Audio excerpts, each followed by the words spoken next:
everyone. So we have a bunch of new events and additions happening this week. First and foremost, I'd like to welcome our new designated co-host, Chris, also known on Twitter as Someone's PC. He will be a major pillar in the podcast moving forward, thankfully. Other news is we will be having a compilation of content being published in the middle of the week that has taken place while we were away. In the meantime, Chris and I in this episode will be going over thoughts on Modern Warfare after playing the beta and all the streaming services that will be flooding the markets here shortly. So here we go. COD. Yeah. What are you thinking after playing? Dude, it's a blast. Like we were talking about like in the past, like it feels different both in gameplay, presentation, and I think tone, kind of where they're taking the story. It not necessarily being like the super soldier fantasy, but more like this kind of reflects what happens in like why war is actually like grim and like what kind of stuff people see. Yeah. But you didn't really get to touch on that in the close or the open alpha, just because it was the 2v2 multiplayer game mode. But man, right. was it both fun and just so different gameplay? Yeah, because all y'all had was 2v2 stuff, right? So yeah, all small maps, just quick, pull triggers and expect to spawn. The next Unlike any COD mode I've played, like obviously there hasn't been very many, if any, 2v2 modes in COD. But it was familiar. It definitely was Call of Duty. When I say that, like this game is different, it's different in all the good ways. It still feels like Call of Duty. Right. Some of the polish that like one of the things I was most impressed about was the animations. The animations are just like in Melee. I know, yeah. The animations are just far and away better than any other COD before it. I even going back to playing Black Ops 4, which came out like last year or this year. No, last year. Yeah, last year it came out. Like it feels so arcadey. Like just the way that like the character will like hold the rifle, move around, like it's so static. In Modern Warfare, like you know how kind of like Rainbow Six has that like your guns feel heavy. Granted, your character movement is a lot slower, and that's helps out with the like feeling. It feels more like it's a Gears of War type. Like you're like grounded to the earth. You don't feel like you're just some weightless human being in this COD. Like the gravity takes place, and you can see it in your character's movements and stuff. And it's strange because it's so fast. Like the gameplay, it's still that fast paced like COD, especially now that there's like a super sprint. But the animations just do so much for making it feel like more real, more like your character is like. It's just like it just looks way more real in the animations. So are we gonna have any of those like stopping power, commando, ranger class again, or like are guns lined up where we're gonna have some like superior classes? It feels like, or so one of the things that I think I read the developers, I think it was from an article from Charlie Intel. If you aren't familiar with Charlie Intel, they're basically the best source for COD news, especially when COD games are coming up. Right. But I remember them saying we're not going to overmanage like balancing. I did see that. We want to balance this game. Yes, like we don't want it to be like stupid unfair, but we're gonna balance it for fun rather than just like we don't want to take the fun out of the game by balancing it. By overmanaging the whole day. Because I mean, I remember when you've played MW2. I don't know if you remember how the models were, but you could snipe people with shotguns in that game for like 2 months before they addressed it. And that was great. It's like I hate having like guns that are overpowered for a week until a bunch of people get on a forum, start crying, and they adjust it within 2. Yeah, like it's kind of nice having those ridiculous guns. Yeah, I think it's a good balancing philosophy. Like at the end of the day, it is a game, and you want to like have fun with it. There is a competitive scene that you should like address. They should address and they should accommodate. But at the same time, like one of my favorite things about Black Ops 2, which is in my opinion one of the better multiplayers, if not the best Call of Duty multiplayer, was like that game was highly competitive for the competitive scene, but it was also like super fun and casual for the casuals. Like there was things like for example, the 3 weapons I had gold at that time. Granted, I was in high school, so I wasn't very good at Call of Duty in these days. But I had the Riot Shield gold, I had the RPG gold, and the B23R, which was like a 3-round burst pistol. And it was like that would be like my class setup, and it was so fun. Oh, and so you're a scumbag. kind of, yeah. Had a riot shield and a pistol. I would have the Riot Shield out, and then I'd like toss C4, and in that game you can detonate them, and so just be like, yeah. So you're one of the people that just gets cussed out in lobbies and stuff. Oh yeah. Oh, good. But I mean, since then I play a little bit competitively. Well, But I mean, yeah, I think that was, I think back in those days, they were kind of balancing more for fun rather than micromanaging every single gun to decision not they be made. overpowered in any way. Yeah. Because that's just the first thing. I'll look right now. Remember Destiny? They had that Mytho class gun that they didn't touch for a while, and then it got to a point whenever it was in PvP, it would shred someone with 2 bullets. Are you talking about the Suros regime? No, I remember that. That's a fusion rifle too, right? Soros regime. Suros regime was the auto rifle year 1 Destiny that just was like unbelievably unmatched. Oh, that's the exotic one, right? That's like white and red. Oh my god. Is that the same AR that I'm thinking of? Yep. That one killed, but the Mytho. Do you remember the Vex? The Vex Mytho class gun? Gold. It's like all gold fusion rifle. Bad Juju? Oh. Oh, the fusion rifle. Mm-hmm. The Vex Mytho class fusion rifle. Why was it powerful again? It was a 2-shot fusion rifle that you could shoot across the map. Like it was declared a fusion rifle, but like you could shoot at distance with the thing. So it was like Was really, that the fully automatic one? Yep. Okay, I do know what you're talking about. Or Yep. vaguely. Gosh, it's been so Well, long. they addressed it so quickly because like it got out finally in PvP. People were beating Bolt the Glass on hard, and then like for like 3 weeks it was unaddressed on anything. People would just line up in PvP stuff and just beat the living daylights out of people. Yeah. I mean, lobbies would just get wiped, and then you would never like see this person again. 'Cause Yeah, not that and many that's a people had it. case where like balancing something is good. Yeah, probably, maybe. But I mean, I would love to. I mean, just kill fun. everything. Just give me like 1 week with that gun. Yeah. So you think there hopefully is going to be some over the top gun killing setups? I think there's definitely going to be like some higher tiered weapons, and I think those are probably going to stay in the higher tier. But yeah, I mean, Did they have the game- anything campaign related? No, not in the alpha, and I don't think the beta will either. I think they're really kind of keeping those cards up their sleeves for a while. But yeah, I like of all the things, like yes, it was fun. Like it's a great shooter, but like the things that impressed me the most were the animations. Like just specifically, there's one of the shotguns. I think it's like the Model 750. I don't know, remember what it's called, but Right.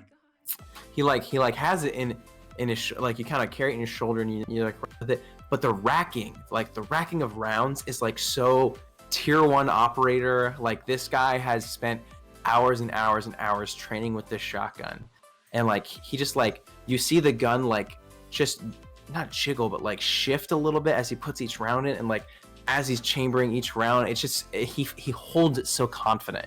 There's actually a video on Game Informer. It's an interview with the guy who does a lot of those animations. They actually did not do any motion capture for any of the animations, at least the like reloading animations and the gun animations. They programmed all that in. But dude, like they look so good. Like and that's the kind of the weird thing is like I feel like reload animations, that's how much better they are now. Because it's just, I mean, everything plays off so well. You don't really need to do these captures anymore. You can just rely on your game engine and all the physics behind that. And now So- that this game has a new engine, I think you're starting to see that like higher fidelity in terms of just in this case animations. Because COD 4 looked like it was like a 3-4-year-old game. This doesn't look like that at all. This just looks like it's a whole new thing. Mm-hmm. So it's like, yay, cool, awesome, bye. Well, we're only Yeah. this. When do you think, what is it going to take for you to play Xbox stuff again? Outside, say Halo's removed, what would it take outside of Halo 6 for you to play? To play Xbox. Xbox. Own one even. Dare I say. Yeah, Steph want to be own one. It's kind of I an mean, important part. I guess when we're talking about the Xbox brand, I was my history in gaming is grew up on Nintendo. Yep. First console was an N64. I'm definitely of the GameCube era, but I had brothers and sisters, so I definitely had the 90s presence in my life. Grew up on Rugrats, DuckTales, all that crap. DuckTales. Tailspin, for those who remember. You got Tony Hawk too. You got all those Tony Hawk games, I imagine. I didn't. Were they on the N64? Because I never had a PlayStation. They were on PlayStation and they were on GameCube. Yeah. Like I think two or three good iterations came on GameCube. Yeah, I only had a GameCube for a short window of time, but I grew up on the N64. Definitely a Nintendo kid. Got a Wii. That was like elementary, early middle school and stuff. And then I got an Xbox 360. And Halo was the franchise I was absolutely obsessed with. Master Chief was the dopest. What about Gears? Loved the world. I did play Gears. I played Gears 1 and 2, but they were a little violent for me at the time. My parents definitely didn't want me to have those games. Oh yeah. They were cool with Halo though at the time. They were aliens. What are you gonna do? Yeah. And then the PlayStation thing didn't happen until PS4. I kind of just at that time there was like the console war. I was a freshman in high school, so picking a console is the most important thing to get in your life. Of your life. So like the whole PS4 is like more powerful at the time, and seeing Destiny and Bungie, like that whole excitement and seeing how it's gonna be preferred on PS4 and how blah blah. I really want to get a PS4, so I did. But I did end up buying an Xbox One as well, and I bought it for 2 games. I bought it for Halo 5 because that game, I believe Halo 5 was announced around the time of the Xbox One being revealed. It was. That's so I when bought it for that. Got our commercial of him out in the desert. Yeah. Chilling. And then I actually also bought it for Cuphead. I believe Cuphead was announced around that time or shortly after. And I was so Cuphead and Halo. I was so mesmerized by the fact that a game could look like that. Arts. I have bought several games in the past just for the art, just based off the art style, and that was one of them. I was like, oh my gosh, I have to play this game. So I bought an Xbox. Cuphead doesn't come out until 3 years later, so I never got to play Cuphead on Xbox. I actually have it on my Switch, which is back there. I bought it I don't know if over it the ever summer. came out on Sony's PlayStation. Yeah. Yeah, it never came out on PlayStation, but it is on the Switch. At least I think. But I did get Halo 5, and I played through it. I didn't like it. I sold everything. Kinda, yeah. I ended up selling the Xbox. Just wasn't super pleased with the Halo 5 story. Didn't hate it. Didn't love it. I didn't love the multiplayer. It was fine. It definitely wasn't classic. It just didn't feel Halo. 100%. And Halo hasn't felt like Halo for a while, and everyone who plays Halo knows that. Everything from all the aesthetics, the music, the style, the art style, the freaking lighting. I mean, Halo 3 lighting is fantastic. You go play Halo 5, the game has the most atrocious lighting I've ever seen. It's just blinding. It's and there's no contrast, everything's blue or red out in the distance. Dude, some of those Forge textures for those Forge maps and stuff, that game looks horrible sometimes. But anyway, sold the Xbox. It was just how do you get to the point where you just ditch it? Because I've never been so angry with a game in a console, because I hated the OG Xbox One. But I've never been I'm selling it, because I just know GameStop's going to take it for $6. Yeah. Or did you sell it to a friend? I sold it to a friend. I sold it to a friend who I knew wanted to get an Xbox. I didn't want it anymore. But what made me get rid of it was all right, I played Halo 5. Halo 6 is probably not even going to come out on this console. And that's the thing. You asked me what would it take for me to get Xbox? What does Xbox have that PS4 doesn't? It has Halo. Yeah. That's it. I mean, to me, there's Forza, which that's its own crowd. It's hard to get people amped for Forza. Yeah, It's just like who that's- gets on and like I want to drive cars all day.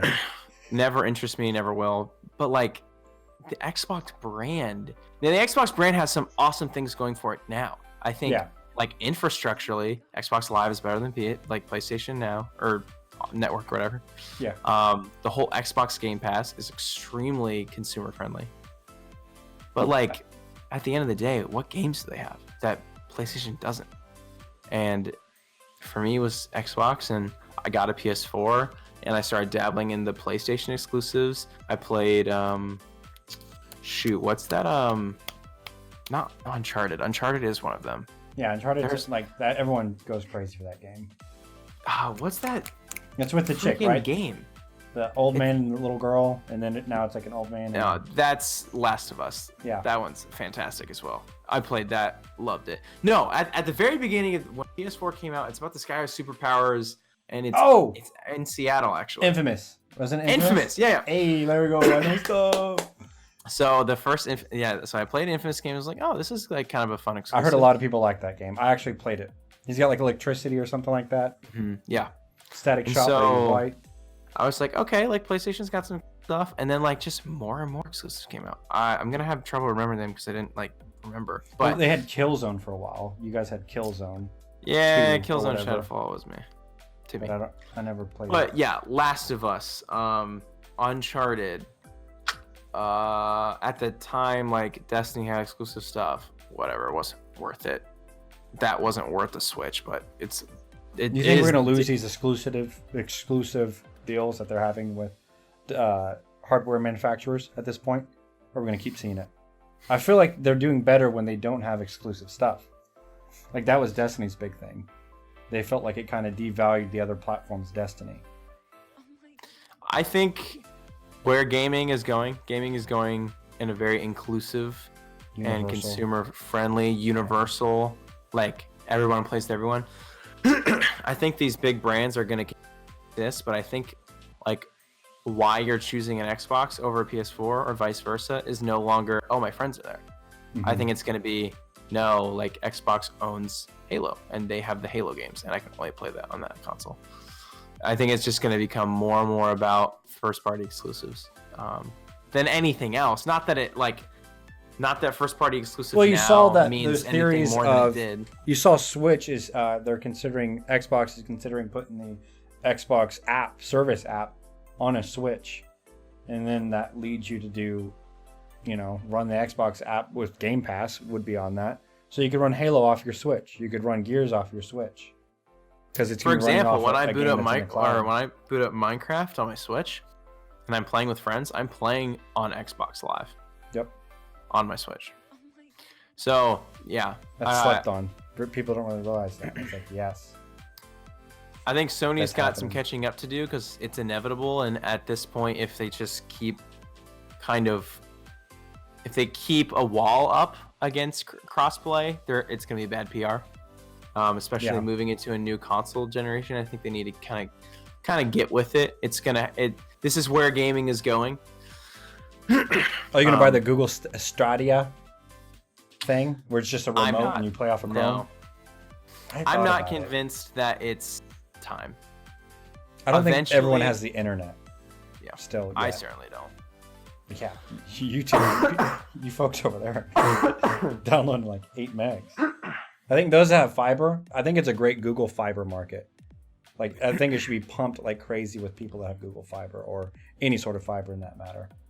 I mean, the model makes sense. The business model makes sense, and yeah, Yeah, Put the it's hardware in the like cloud. it is gonna be where it is eventually. Like, who would not want to play games on any device? Like to play COD Just on pull my out a phone, remote. but like Yeah. like play with a controller kind of thing. To not have to worry about the device and just have it be like through the internet, be awesome. Things that we have to struggle with right now is latency, and I don't think that we're at the point where that is easy enough both for me easy to and want it. yeah, viable enough. Like I have a hard drive, I can play something off that. Like, why would I stream it now? That's true. You know what I mean? I gotcha, but like the idea of it, the cloud's services on for a lot of different reasons, not just gaming. It's just such an attractive model. You can see Oh, why everyone's yeah. pushing so hard for it. It's just a matter Well- of speeds now. Like, what's there besides buying the console out of the box? Like, I'm pretty sure on Stadia you don't buy games. You just like, is it a subscription model to Google? Yeah, it's a subscription model. I would love to pay $150 a year to play games, and All it had to games. be any game. Like, All are you games. kidding me? Yeah, like how do you beat that service? I'm not waiting on DLC. That's 2 I'm not games buying today. $60 games. Like it's always there, and I'm always having access to it as long as I'm paying my subscription. And like, think about all the indie devs who like. I would love to play so many more indie games. Problem is, I don't want to spend $15 for each indie game. You see, like this would give developers that are indie a lot more opportunity to put their stuff out there. It's kind of like the App Store being Get that redeveloped. first person through the door. Yeah, it feels like it's a whole new thing. It's like we're like 2-3 years out of having a whole new way to both buy games and have games and play games. Oh my god. I think it's going to be a few more years than that. I think that these new consoles coming out next holiday are gonna push the whole streaming model, but I don't think it will be the norm until the console cycle after that. So I'm gonna say that streaming, like streaming video games, won't be the norm for like 10 years. I think it would be for mobile sooner. I don't know if I could even argue the mobile side. Because you think the only reason I would want to be able to stream a game or have access to something to play a game online like that would be if I wanted a handheld version, like a Switch version of like all Xbox, PlayStation, whatever games. Like I would want that in my hands. The only reason I would want to do that, because if I'm home, I have enough space in my rig and everything where I don't need to rely on a server in Dallas to play a game. I can just have that stuff downloaded on my side. I think that improvements and progress comes in little waves, and I think the wave now is inclusivity, crossplay, and getting rid of the $60 a game model, and rather moving to a subscription-based model, which Xbox is doing, and I commend them. Like, it's great. I hope PlayStation Ultimate does Game it. Pass. Yeah. Yeah, but we need more. I mean, it's nice because Mixer's dragging in so many folks now in Ultimate Game Pass, because if you have an Ultimate Game Pass on Xbox, you can then, it's like their baby version of the Amazon Prime bit. So if Ultimate Game Really? Pass, you can go throw that token that you have at like a streamer. So I think as Microsoft keeps formulating a way where they can have like offer this service and get something back for it, and it's plugged into all their different features that they have. Once they get to that point, Game Pass is going to have like full stride. But there's just so many different streaming things going on. I mean, Disney's Plus, all this stuff is just rolling all over the place. Everything's going to be streaming. So I'm just worried about how much space does a wallet have to have that's dedicated towards streaming stuff. Because at a certain point, people aren't going to want to spend $300, $400, $500 on all this subscription-based stuff. You'd think. Like, you can only be subscribed to so many things before it hits your wallet in a weird way. Yeah. Like for me, I'm not gonna get Disney Plus just because I will probably know someone who will get it, and probably one of my roommates. Yeah. See, and that's what I think. I mean, I know they have it cheap as crap for that first year. I think it's like something like $1 a month through a certain provider. Oh my god. Something nutty. I did not know that. Yeah. But yeah, that's all. That's where we sit with gaming.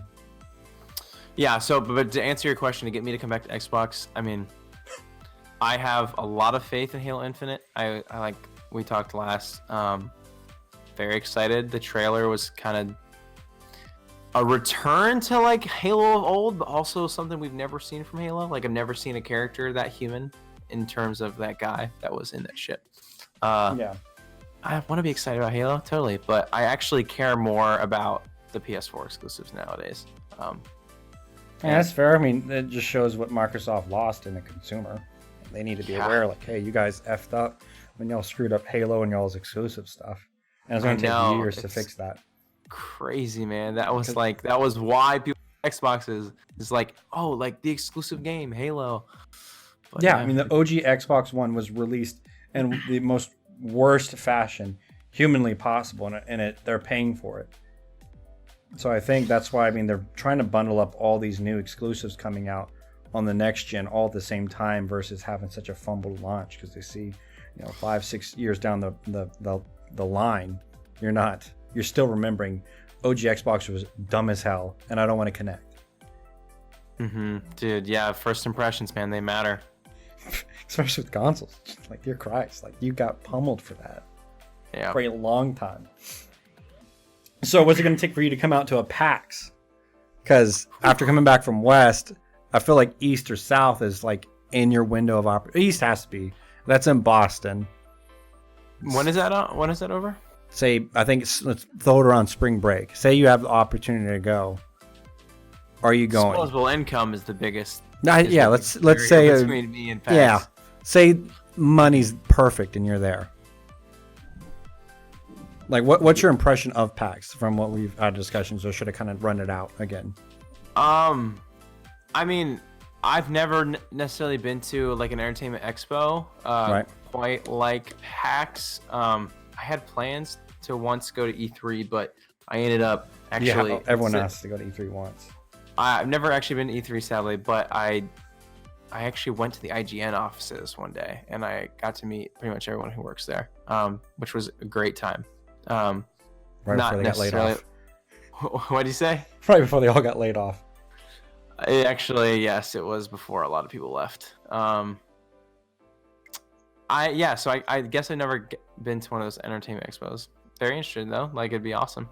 Yeah, I mean, it was cool. I mean, going out to it, you just have a bunch of streamers generally are populating. You don't really have a lot of like consumers of simply just games and that's it. Generally, everyone that goes out knows a streamer or wants to be a streamer or is a streamer. And then you have industry folks that are promoting their Western Digitals, their Seagate stuff, their Corsair, whatever they're promoting it. And I've just found out since my last trip that, I mean, my impressions now that I've been to South, East, and West has been like, I always was disappointed in the gaming or the industry that would come out to promote their stuff. And I think even with West, the same things occurred again. Like Facebook coming out, doing their parties, doing all this stuff. If you weren't being directly sponsored by Facebook or like a bigger streamer because you want to hold up an image that you'll promote products, I don't see how it makes profitable sense to hold these parties and stuff by these companies. Because everyone that I've ever interacted with, or myself, after being there for 30 minutes, I want to get the hell out of there. So I just don't see really where the industry is making a lot of sense spending marketing money, because I don't see it being done intelligently. Specifically in terms of those parties. The parties, and then the social events they try doing around these things at PAX. I mean, generally anyone that's working around Nintendo, those guys have an idea. It feels like they kind of have like a fun plot to come out and what they want to do to advertise Nintendo stuff. Nintendo rarely does advertising wrong.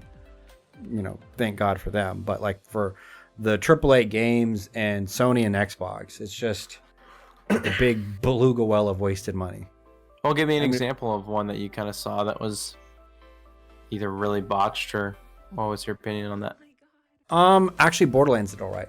Borderlands 3 had a pretty good little setup. They advertised their game well. It seemed like they got a return on investment because they had a bunch of things there for Snapchat where you could promote that you're there through their little Snapchat filters.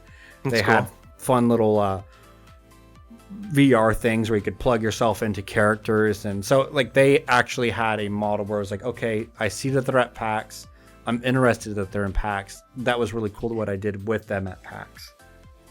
Where Facebook was, I took a picture of a bunch of rainbows on my face. I have a sweet Instagram photo, maybe. Moving on. Like, I hung out at Facebook gaming booth to see what a rainbow looked like, and talked to like 8 people.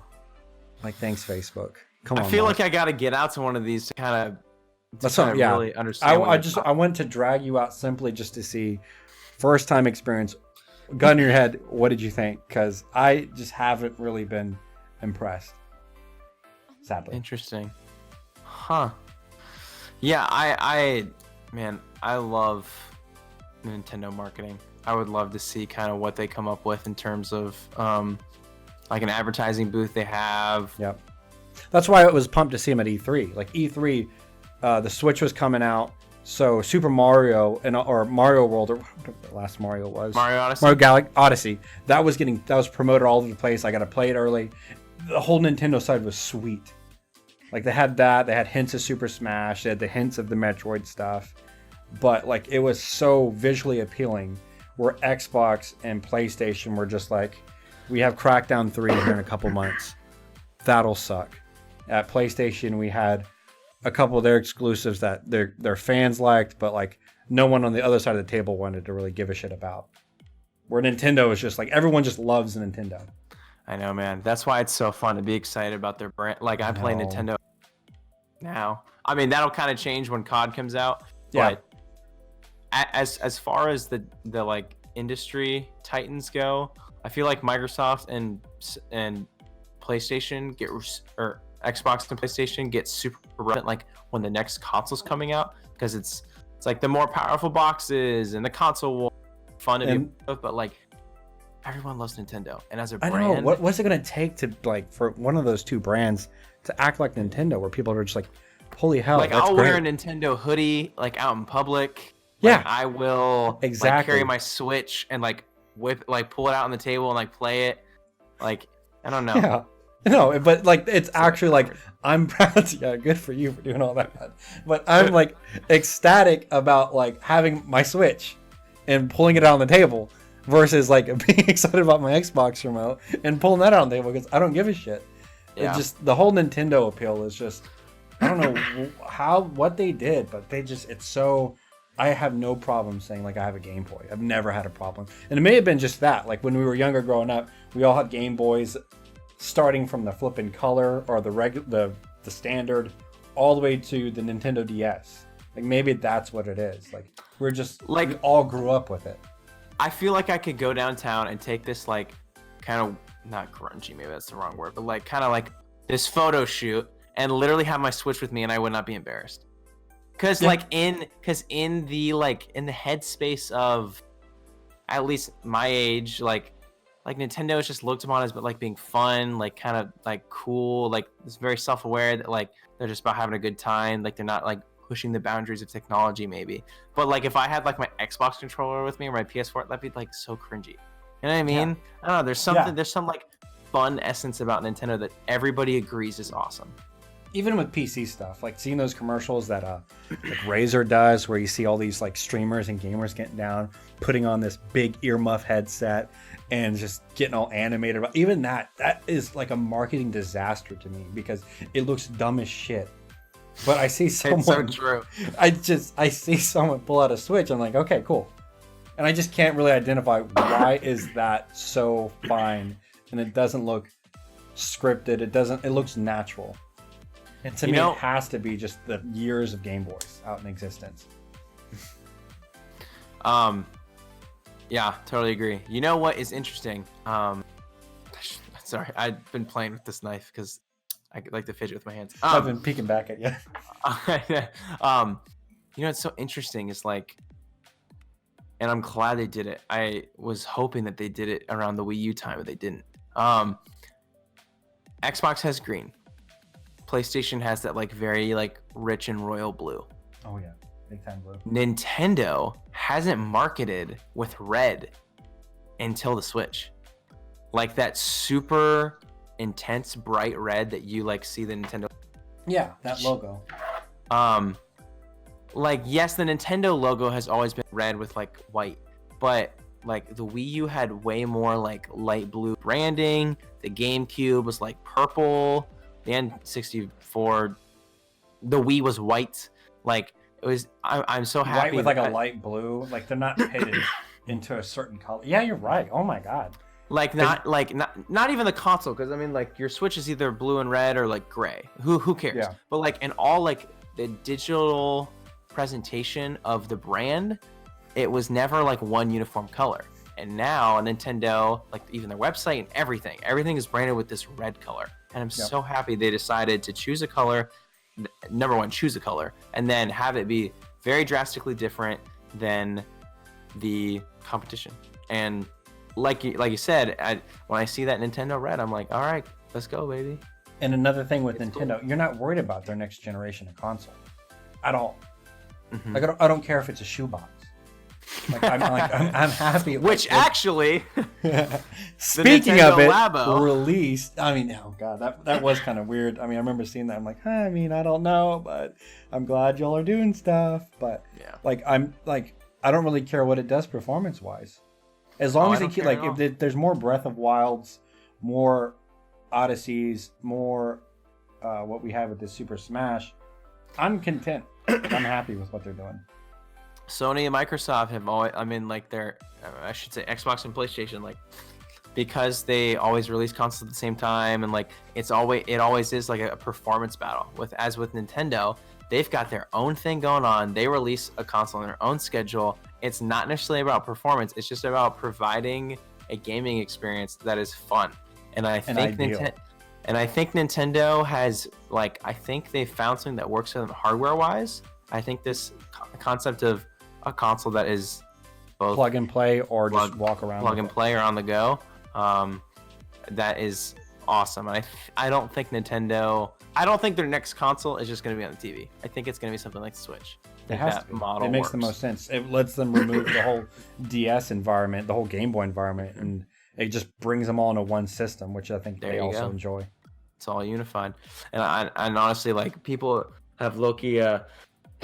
Sorry, I'm sick. I'm just gotta get it out.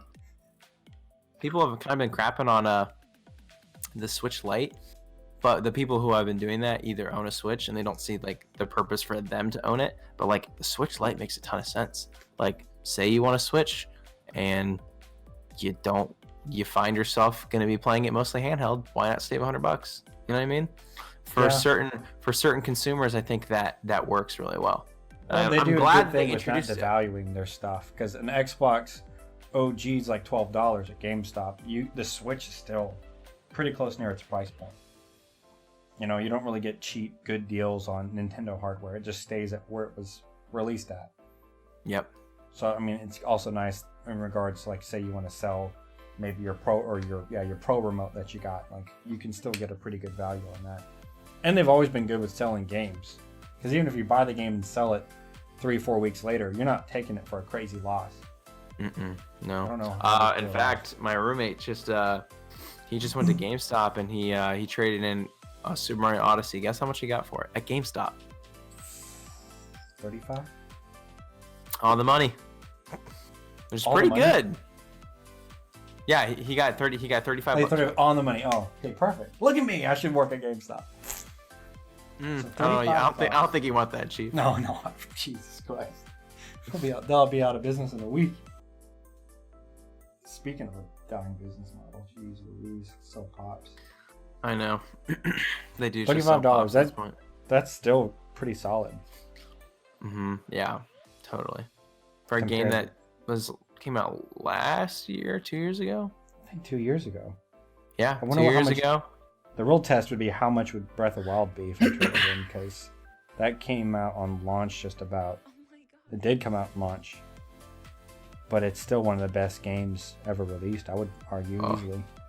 Yeah. Love that game. Have you had any time in it yet, or are you still doing Super Smash stuff? Have I had time in Breath of the Wild? Mm-hmm. Oh yeah, I mean I picked up the Switch on launch day, and I played Breath of the Wild like crazy. Oh, did you really? Yeah, Oh, I ran through those temples like a madman. yeah, it was a very fun game. Loved it. I still play it from time to time. I played it a couple times this summer. I have Huh. not beaten all the shrines, so I still have some more content. Yeah, the shrines, not that, whatever the hell I said. Shrines. The shrines are cool. Such a great, colorful game. Speaking It's of beautiful. games that have great color and lighting.